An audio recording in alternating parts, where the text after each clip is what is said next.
Are you looking for retirement options? By the end of this video, I'll give you some facts so you can make an informed decision on a good time for you to retire. My name is G.W. King, founder of the Safe Money Guy. For safe money advice, please subscribe to my channel and click the bell to be notified when new videos are posted. So what are the first things you should consider when you're looking at retirement? Well, of course, you should look at your assets, do an inventory of your 401k, of your retirement plans, of any pension income that you might have. But another thing you should consider is potential health care expense. Down the road, this could be a significant cost to you, and you need to keep that in mind when you're looking at your retirement income at this point in time. Another thing that really concerns people when they're looking at retirement is, do I have enough money to retire? Will I run out of money during my lifetime? None of us knows how long we're going to live, but it's a good idea to consider lifetime income options to make sure that you won't outlive your money.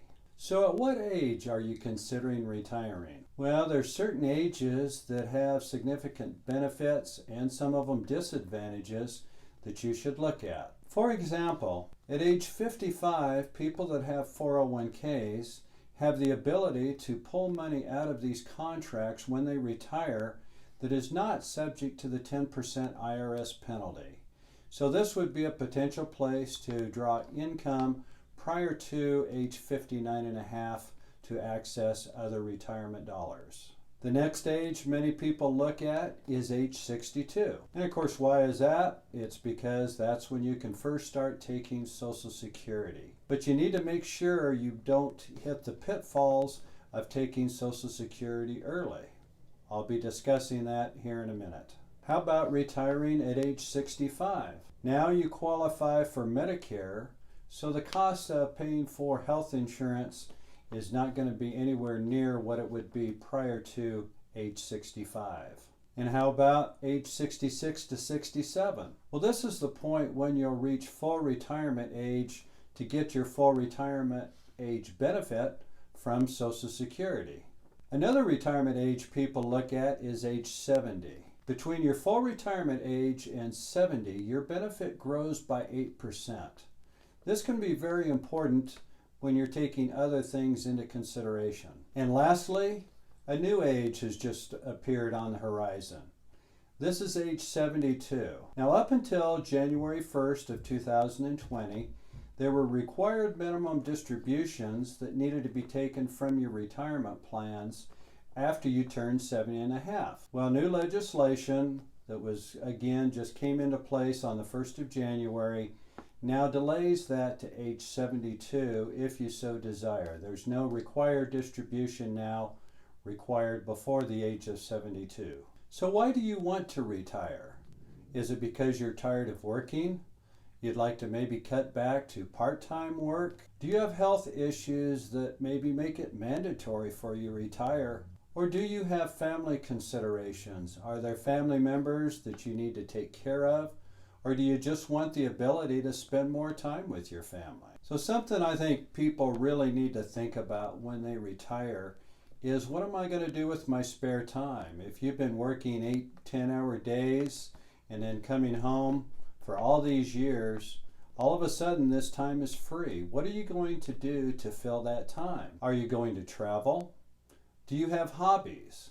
Do you just want to spend time with family? Or are there other things you might consider, such as doing volunteer work for your community? This is a very important thing to consider because many people stop working and then they don't have anything to do and they become bored very soon.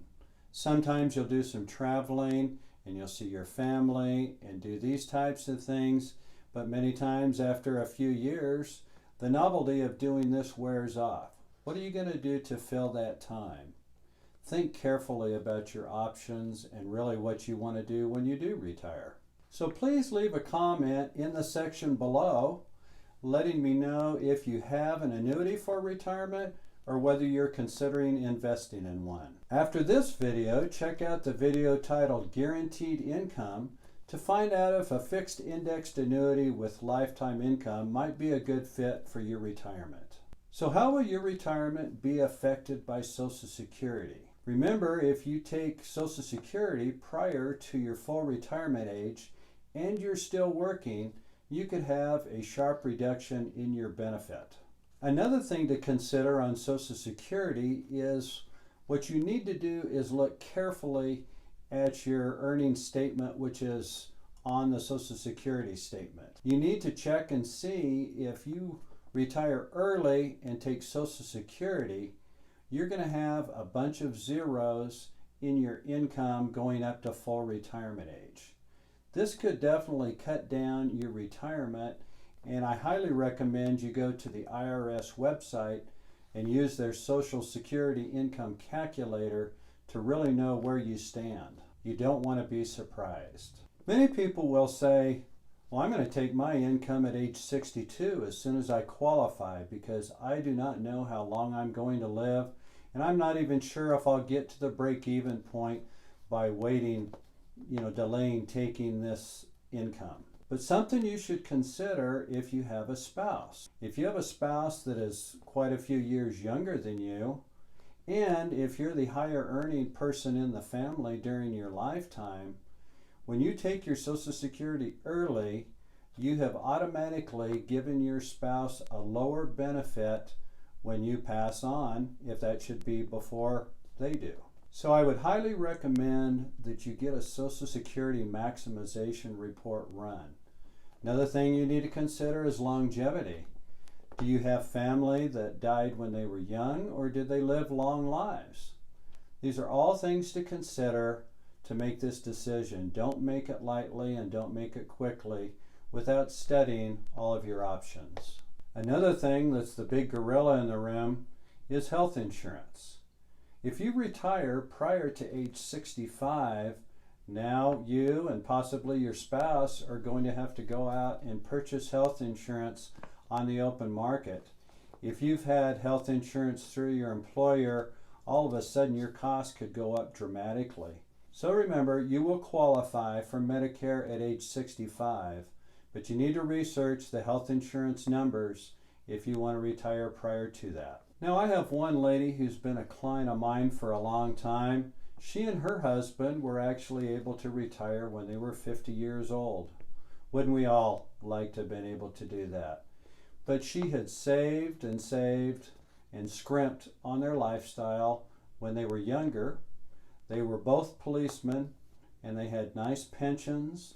They were able to purchase the property that they moved to for retirement with cash, and they live a simple lifestyle. So don't throw out any of these retirement numbers on when you cannot retire. You just need to look at how much you want to spend and what type of retirement that you would like to have. Now, in my personal situation, I don't plan on collecting Social Security until I'm age 70. The reason for this is my wife is 7 years younger than me, and I'm the higher wage earner during our lifetime. So I want to make sure to maximize the benefit that she will get when I pass on, because there's a good chance that I will pass on before she does, and there's a lot of longevity in her family. Another reason is I don't have any plans to 100% retire. As a financial advisor, I can continue to help people, and I've committed myself to helping people that have become clients of mine, and I don't want to leave them without advice too soon. So there's really no specific retirement plan or time that I have. I can always take off more time down the road to do the things I would like to do and yet still take care of my clients. So if you'd like to consider an annuity that's aligned with your retirement goals or your income goals, click the link below to apply to become my client.